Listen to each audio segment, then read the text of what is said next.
Hello friends, आज का topic इतिहास से जुड़ा हुआ ही है और ये हिंदू धर्म से जुड़ा है। मुख्यतः यहाँ पर कुछ मैं बौद्ध धर्म की भी चर्चा करूँगा, क्योंकि जब भी मैं इतिहास को पढ़ता हूँ और भारत में कई राजवंश ऐसे रहे हैं जिनका संबंध बौद्ध धर्म से रहा है। भारत में कितना भी शक्तिशाली राजवंश क्यों ना रहा हो, अंत में उसका पतन ही होता है। चाहे वो मौर्य वंश हो, चाहे वो गुप्त वंश हो, चाहे वो आपका मुगल वंश हो, हर वंश का भारत में पतन होता है। और किसी भी राजवंश के पतन के लिए जो मुख्यतः कारण होता है वो है अयोग्य उत्तराधिकारी, कमजोर शासक। लेकिन जब मैं भारत के इतिहास को पढ़ता हूँ और मैं देखता हूँ कि भारत में जितने भी राजवंश जिनका संबंध बौद्ध धर्म से है, जब उनका पतन होता है तो यहाँ के जो रूढ़िवादी इतिहासकार हैं भारत के, उन्होंने हमेशा ही एक बिंदु उसमें रखा हुआ है कि इस वंश के पतन के लिए ये बौद्ध धर्म है, ये जिम्मेदार रहा है। तो आज का हमारा टॉपिक है कि भारत में जितना नुकसान हिंदू धर्म ने किया है उतना नुकसान दूसरे किसी भी धर्म ने नहीं किया है। इस बात को आज मैं सिद्ध करूंगा। यहाँ पर सबसे पहले मैं ये देख लेता हूं कि भारत में कई ऐसे राजवंश हैं जिनका संबंध बौद्ध धर्म से रहा है।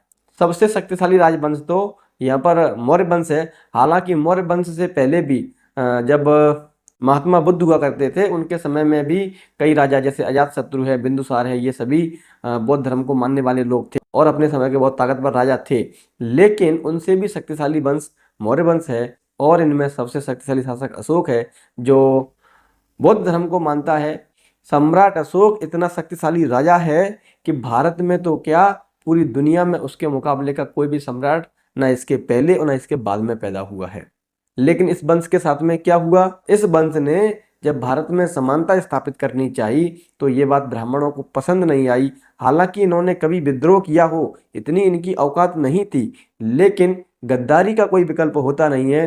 तो यहाँ पर जो अंतिम शासक है मौर्य वंश का बृहद्रथ, उसको गद्दारी से पुष्यमित्र शुंग ने उसको मार दिया।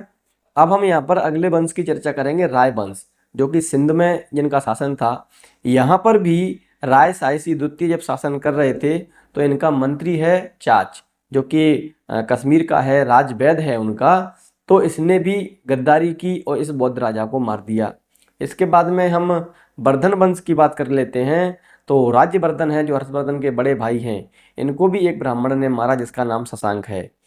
भारत के इतिहास में इस बात पर कहीं भी विशेष रूप से फोकस नहीं किया गया है कि जब जब भारत में बौद्ध राजाओं ने शासन किया, ब्राह्मणों ने उनकी हत्याएं की, इस बात पर बल नहीं दिया गया है। तो ये हमेशा बौद्ध धर्म को दोषी मानते हैं, लेकिन ये बात सही नहीं है। सही है इनकी व्यक्तिगत समझ की। अगर इन्होंने इतिहास को जाना होता तो ये जान पाते कि अगर भारत में आप समानता स्थापित करोगे, जो कि हिंदू धर्म के खिलाफ होती है समानता, क्योंकि हिंदू धर्म में क्रमिक असमानता होती है और बौद्ध धर्म समानता स्थापित करना चाहता है। यदि आप बौद्ध धर्म से संबंध रखते हैं तो आपको ब्राह्मण से दूरी बना के रखना चाहिए। ब्राह्मण को अपनी सत्ता में, अपने संगठन में जगह बिल्कुल भी नहीं देनी चाहिए। यदि आप ऐसा करते हैं तो आपके साथ गद्दारी होगी और 1000 बार होगी।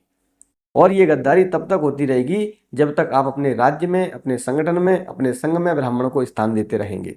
इसका मतलब यही है कि इतिहास हमें ये सिखाता है, यदि आप हिंदू धर्म के बाहर जाते हैं और आप ब्राह्मण को अपने साथ में रखते हैं तो वो आपके साथ केवल और केवल गद्दारी करेगा। अब मैं आता हूँ हिंदू धर्म पर कि हिंदू धर्म ने भारत का सबसे अधिक नुकसान कैसे किया है। हिंदू धर्म मुख्यतः ब्राह्मण धर्म है और इसमें केवल जो ब्राह्मण वर्ण है उसके लिए सारी सुविधाएं हैं। बाकी सभी दूसरे दर्जे के, तीसरे दर्जे के और चौथे दर्जे के व्यक्ति होते हैं। जैसे कि कोटि शब्द होता है ना, कोटि, तो कोटि से मतलब यहाँ पर श्रेणी है। जो फर्स्ट क्लास है वो ब्राह्मण है, सेकंड क्लास है क्षत्रिय है और थर्ड क्लास है वो वैश्य है, और जो चतुर्थ श्रेणी के लोग हैं वो है शूद्र। तो देखो, अब हम यहाँ पर चर्चा करने वाले हैं कि ब्राह्मण अपनी रणनीति में कैसे परिवर्तन करता है। एक समय था जब दुनिया में पशुओं का महत्व हुआ करता था, तो ब्राह्मण दान में पशुओं को लेता था। जैसे आपने शब्द सुना होगा गौदान, ब्राह्मण गाय को दान में लेता था। उसके बाद में जब कृषि होने लगी तो ब्राह्मणों ने गाय के साथ साथ भूमि को दान में लेना शुरू कर दिया। अब भूमि दान से क्या हुआ, जैसे राजा ने एक गांव दान में दिया ब्राह्मण को। जब कोई राजा किसी ब्राह्मण को भूमि दान देता है, कोई गांव दान देता है, कोई मंदिर के लिए जमीन उसको जब दान में देता है, तो उससे समाज में एक बहुत बड़ा परिवर्तन आता है और इसने भारतीय समाज में बहुत बड़ा परिवर्तन किया भी है। आप देखेंगे कि जब कोई मंदिर होता है और मंदिर की अगर भूमि होती है तो उसमें काम करने वाले लोग बिल्कुल बिना पैसे पर काम करने के लिए आते हैं। इससे भारत में बेगारी प्रथा आई। भारत में जो भूमि ब्राह्मणों को थी वो टैक्स फ्री थी और उस पर राजा का टैक्स नहीं होता था, लेकिन उस पर खेती ब्राह्मण करवाता था अपने लिए। तो उनको जो मजदूर मिलते थे वो मुफ्त के मजदूर होते थे और उनको ये कहा जाता था कि आप धर्म का काम कर रहे हैं। तो जैसे कि श्रमदान होता है ना, तो उसी प्रकार से उनके एक तरह से जो निचले दर्जे के लोग हैं, जैसे शूद्र वर्ण हैं, जो ब्राह्मणों की सेवा करने के लिए पैदा होता है, तो वो लोग यहाँ पर काम किया करते थे और बिना पैसों के काम किया करते थे। जब इनको बड़े पैमाने पर गांव दान में दिए जाने लगे और जब इनको बड़े पैमाने पर भूमि दान में दी जाने लगी, तो इन्होंने अपने जो लोगों को भूमि दे रखी थी और अपने यहाँ सामंतों को पाल रखा था, ताकि टैक्स वसूली के लिए इन्होंने कुछ सैनिक अपने यहाँ रखे हुए थे। जब ये प्रथा आगे बढ़ती है तो सामंतों को भी उनके वेतन के तौर पर उनको भूमि दी जाने लगी और उन्होंने अपने यहाँ सैनिक रखना शुरू कर दिए थे टैक्स वसूली के लिए, और उनके पास जो क्षेत्र होता था उसको विस्तार करने के लिए आपस में लड़ते झगड़ते रहते थे। इसके पहले भारत में राजा सबसे शक्तिशाली होता था और उसकी अपनी निजी सेना होती थी, लेकिन जब राजाओं ने अपने सामंत रखना शुरू कर दिए तो ये शक्तिशाली अपने आप को बनाने लगे और संपत्ति के लिए लड़ने लगे। अब मैं यहाँ पर मंदिरों की बात कर लेता हूँ। भारत के मंदिरों में देवदासी के नाम पर छोटी छोटी बच्चियों को रखा जाता था नृत्य करने के लिए, और वहाँ के पुजारी उनसे लैंगिक शोषण उनका किया करते थे। इस तरीके से जब उनको संतान उत्पत्ति हो जाती थी, हमें पता है कि जैसे सूर्य का पुत्र हो गया, मछली के पेट से पुत्र हो गया, खीर खा के पुत्र हो गया, या मटके से पुत्र निकल आया, इस तरीके के जो पुत्र होते थे वो असल में और कुछ नहीं है, इस तरीके से पैदा हुए पुत्र होते थे जिनको ऐसा नाम दे करके और उस व्यवस्था को छुपा दिया। तो भारत के इतिहास में ये भी हमें देखने को मिलता है और ये हिंदू धर्म का अभिन्न अंग है। भारत में मंदिरों पे आप देखेंगे तो जातिवाद और वर्ण व्यवस्था आज भी स्थापित है। भारत में मंदिर ऐसे हुआ करते थे जहाँ शूद्रों का प्रवेश वर्जित था, अछूत वहाँ जा नहीं सकते थे, महिलाओं के भी प्रवेश प्रतिबंधित थे। तो इस तरीके से जो समाज में आज के समय में जिनको कुरीतियां माना जाता है, उनके अड्डा पहले मंदिर हुआ करते थे। और भारत में ये जो कहा जाता है कि धर्म को धंधा बना रखा है, ये बात आज के समय से सही नहीं है। ये बात जब इसकी स्थापना हुई थी तब से ही सही है, क्योंकि आप देखिए ना ब्राह्मण कैसे अपनी व्यवस्था को बदल रहा है। पहले गाय दान में लेता था, फिर भूमि दान में लेने लगा। अब भूमि और गाय तो उसके पास, आजकल गाय का महत्व नहीं है तो वो गाय दान में नहीं लेता है, अब वो भूमि उसके पास है, अब वो पैसों को दान में लेता है, सोना चांदी उसके यहाँ आता है। बड़े पैमाने पर भारत के मंदिरों में पैसा इकट्ठा है। आगे चलकर भारत के ये लूट का कारण बनते हैं। जब महमूद गजनबी ने भारत को लूटा तो यहाँ के मंदिरों को तोड़ा और यहाँ से अकूत संपत्ति यहाँ से लूट कर ले गया है। तो भारत के लूट के लिए भी हिंदू धर्म ही जिम्मेदार है और कोई भी भगवान ईश्वर इनकी रक्षा नहीं कर पाया, और ना ही कोई उस समय का राजा इतना शक्तिशाली था जो उस लूट को बचा सकता था। इसलिए भी भारत के लूट के लिए भी हिंदू धर्म ही जिम्मेदार है। मंदिरों से भारत में आप देखेंगे तो अंधभक्त टाइप के लोग पैदा हो जाते हैं, जिनको बीमारियां हो जाती हैं। उनसे कहा जाता है कि आप मंदिर जाएंगे तो ठीक हो जाएंगे।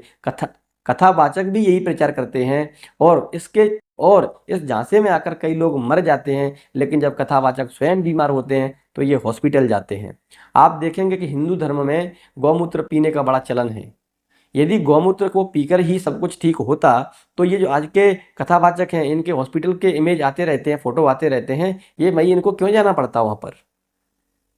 ये सब कुछ गलत है। यहाँ पर लोगों को बहुत अधिक भ्रमित किया जाता है। मंदिर की अगली व्यवस्था ये है कि मंदिर में दो प्रकार के लोग जाते हैं। एक तो वो होते हैं जो पुजारी होते हैं और दूसरे होते हैं भिखारी। भिखारी दो प्रकार के होते हैं, एक जो मंदिर के बाहर बैठकर भीख मांग रहे होते हैं, एक वो जो मूर्ति के सामने नतमस्तक होकर भीख मांग रहे होते हैं।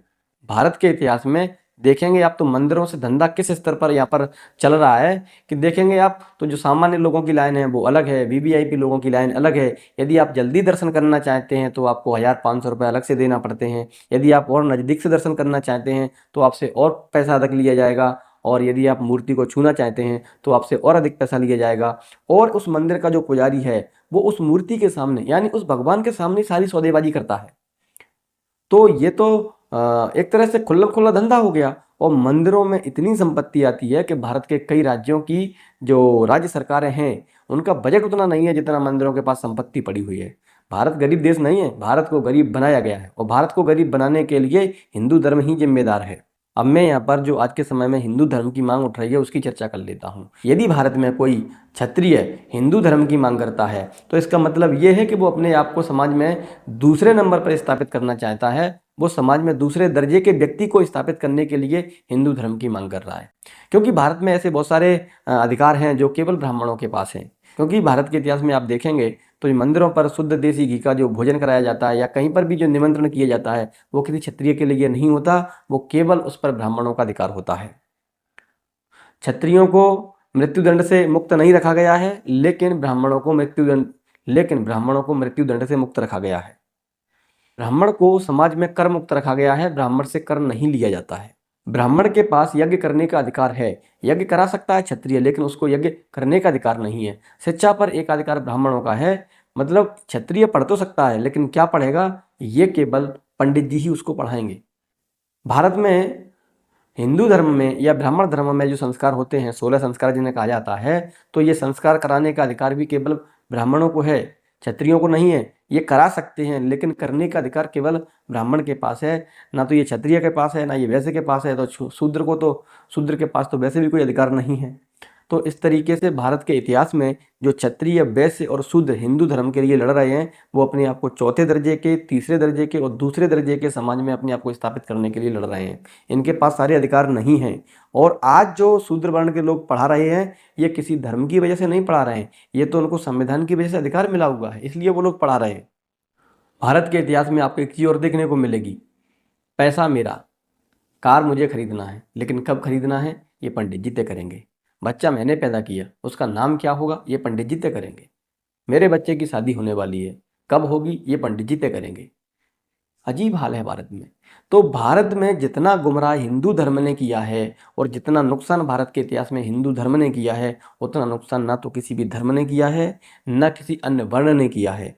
इसको बर्बाद करने के लिए ब्राह्मण धर्म के व्यक्ति ही लोग जिम्मेदार हैं, क्योंकि भारत के समाज में जो भी व्यवस्था स्थापित है वो ब्राह्मणों के द्वारा स्थापित की हुई है। और कोई इस व्यवस्था के खिलाफ जाता है, कोई इस व्यवस्था के विरोध में जाता है, तो ब्राह्मण उसके साथ केवल गद्दारी करता है और गद्दारी का कोई विकल्प नहीं है। तो मुझे लगता है कि इतिहास में इसको विशेष तौर पर कोई एक चैप्टर बनाकर नहीं दिखाया गया है, लेकिन भारत के समाज की ये एक हकीकत है, ये वास्तविकता है कि भारत की बर्बादी के लिए सबसे अधिक अगर कोई धर्म जिम्मेदार है तो हिंदू धर्म जिम्मेदार है, जिसे ब्राह्मण धर्म कह सकते हैं। और इस धर्म की बर्बादी के लिए कोई जिम्मेदार वर्ण है तो वो ब्राह्मण वर्ण जिम्मेदार है, क्योंकि इस व्यवस्था को भारत में ब्राह्मणों ने ही स्थापित किया हुआ है। आप देखिए, आरंभ में मंदिरों में पुजारी को बैठने के लिए जगह नहीं होती थी। बाद के समय में विशाल मंदिरों का निर्माण किया जाने लगा, मंदिरों की अपना एक ट्रस्ट बनाया जाने लगा, जिसके पास ज़मीनें होती हैं, वहाँ पर कृषि होती है, लोग श्रमदान करने के लिए जाते हैं। और भारत के इतिहास में आप ये भी देखेंगे कि कितना भी वरिष्ठ अधिकारी क्यों ना हो, मंदिर में अगर अनपढ़ पुजारी भी है तो उसके पैर को हाथ लगाता है, पैसा दे के आता है।